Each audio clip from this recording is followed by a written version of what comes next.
Hi guys, ನಾನು last ಒಂದು ವಿಡಿಯೋದಲ್ಲಿ ಕಂಪ್ಯೂಟರ್ ನೆಟ್ವರ್ಕ್ ಕಾಂಪೊನೆಂಟ್ಸ್ ಅಂತ ಸ್ವಿಚ್ ಮತ್ತು ರೌಟರ್ ಬಗ್ಗೆ ಎಕ್ಸ್ಪ್ಲೇನ್ ಮಾಡಿದ್ದೆ. ಸೊ ಈ ವಿಡಿಯೋದಲ್ಲಿ some other networking components like repeater, hub ಮತ್ತು ಒಂದು ಬ್ರಿಡ್ಜ್ನ ಎಕ್ಸ್ಪ್ಲೇನ್ ಮಾಡ್ತಿದ್ದೀನಿ. So let start. ರಿಪೀಟರ್ ಅಂತಂದ್ರೆ ಇದೊಂದು ಕಂಪ್ಯೂಟರ್ ನೆಟ್ವರ್ಕ್ ನ ಹಾರ್ಡ್ವೇರ್ ಡಿವೈಸ್. ಸೊ ಇದು ಡೇಟಾ ಸಿಗ್ನಲ್ ನ ರಿಸೀವ್ ಮಾಡ್ಕೊಂಡು ರೀಜನರೇಟ್ ಮಾಡಿ ಮತ್ತೆ ರೀಟ್ರಾನ್ಸ್ಮಿಟ್ ಮಾಡುತ್ತೆ.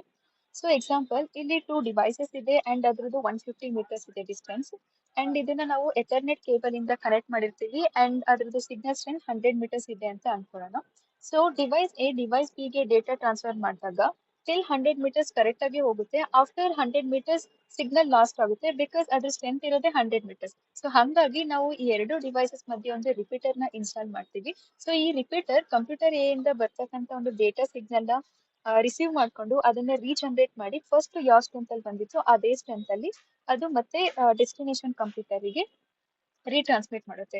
ಸೊ ಇನ್ನೊಂದು ಹೇಳ್ಬೇಕು ಅಂತಂದ್ರೆ ನಿಮ್ಮ ಒಂದು ಲಿವಿಂಗ್ ರೂಮ್ ಅಲ್ಲಿ ವೈಫೈ ರೌಟರ್ ಇರುತ್ತೆ ಅಂಡ್ ನೀವು ಫೋನ್ ಅಥವಾ ಒಂದು ಲ್ಯಾಪ್ಟಾಪ್ ನ ನಿಮ್ಮ ಒಂದು ಅಪ್ಸ್ಪೇಸ್ ಅಲ್ಲಿ ಇರೋ ಒಂದು ಬೆಡ್ರೂಮ್ ಅಲ್ಲಿ ಯೂಸ್ ಮಾಡ್ತಿರ್ತೀರಾ. ಅಂಡ್ ಲಾಂಗ್ ಡಿಸ್ಟೆನ್ಸ್ ಅಥವಾ ಒಂದು ಮಧ್ಯ ವಾಲ್ಸ್ ಎಲ್ಲ ಇರೋದ್ರಿಂದ ಸಿಗ್ನಲ್ ನೀಟಾಗಿ ಸಿಗ್ತಿರೋದಿಲ್ಲ.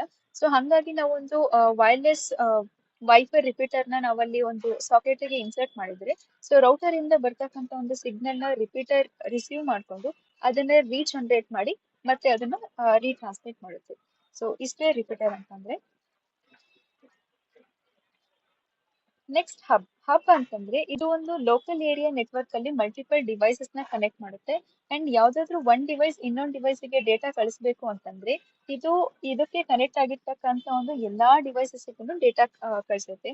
ಲೆಟ್ಸ್ ಸೇ ಡಿವೈಸ್ 3 ಮತ್ತೆ ಡಿವೈಸ್ 4 ಗೆ ಡೇಟಾ ಕಳಿಸ್ಬೇಕು ಅಂತಂದ್ರೆ ಇದು ಡಿವೈಸ್ 3 ಮತ್ತೆ 4 ಮಾತ್ರ ಕಳಿಸೋದಿಲ್ಲ, ಬಟ್ ಇದು ಕನೆಕ್ಟ್ ಆಗಿರ್ತಕ್ಕಂತ ಒಂದು ಎಲ್ಲಾ ಡಿವೈಸಸ್ ಡೇಟಾ ಕಳಿಸುತ್ತೆ. So it's like unnecessary traffic ನ ಇದು ಕ್ರಿಯೇಟ್ ಮಾಡುತ್ತೆ. ಅಂಡ್ ಡಿವೈಸ್ ಟು ಡಿವೈಸ್ 5 ಗೆ ಕಳಿಸಿರೋದಿಲ್ಲ. ಸೊ ಈ ಒಂದು ಕಂಪ್ಯೂಟರ್ಸ್ ಅದನ್ನ ಇಗ್ನೋರ್ ಮಾಡುತ್ತೆ. ಸೊ ಇಟ್ಸ್ ಲೈಕ್ ನಿಮ್ದೇ ಒಂದು ಗ್ರೂಪ್ ಇದೆ ವಾಟ್ಸ್ಆಪ್ ಅಲ್ಲಿ like best friends for ever ಅಂತ. ಅಂಡ್ ಯಾವ್ದಾದ್ರು ಒಂದು ಬರ್ತ್ಡೇ ಇರುತ್ತೆ, ಎಲ್ರು ವಿಶ್ ಮಾಡ್ತಿರ್ತಾರೆ. ಸೊ ಆ ಮೆಸೇಜ್ ಎಲ್ಲರಿಗೂ ತಲುಪುತ್ತೆ, ಬಟ್ ಅದ ಮೆಸೇಜ್ ಯಾರ್ ಬರ್ತ್ಡೇ ಇರುತ್ತೋ ಅವ್ರು ಮಾತ್ರ ಅದಕ್ಕೆ ರೆಸ್ಪಾಂಡ್ ಆಗ್ತಾರೆ. ಸೊ ಅದೇ ತರ ಹಬ್ ಅಂದ್ರೆ.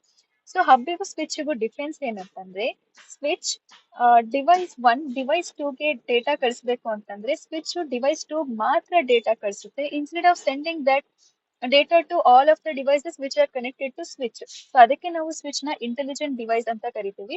ಬಿಕಾಸ್ ಇದೊಂದು ಮ್ಯಾಕ್ ಟೇಬಲ್ ನ ಮೇಂಟೈನ್ ಮಾಡುತ್ತೆ. ಡಿಪೆಂಡಿಂಗ್ ಆನ್ ಮ್ಯಾಕ್ ಅಡ್ರೆಸ್ ಆ ಒಂದು ಡೆಸ್ಟಿನೇಷನ್ ಕಂಪ್ಯೂಟರ್ ಗೆ ಮಾತ್ರ ಕಳಿಸುತ್ತೆ, ಈ ಎಲ್ಲ ಒಂದು ಕಂಪ್ಯೂಟರ್ಸ್ ಗೆ ಕಳಿಸೋದಿಲ್ಲ. ಸೊ ವಿಡಿಯೋ ತುಂಬಾ ಲಾಂಗ್ ಆಗ್ತಾ ಇದೆ.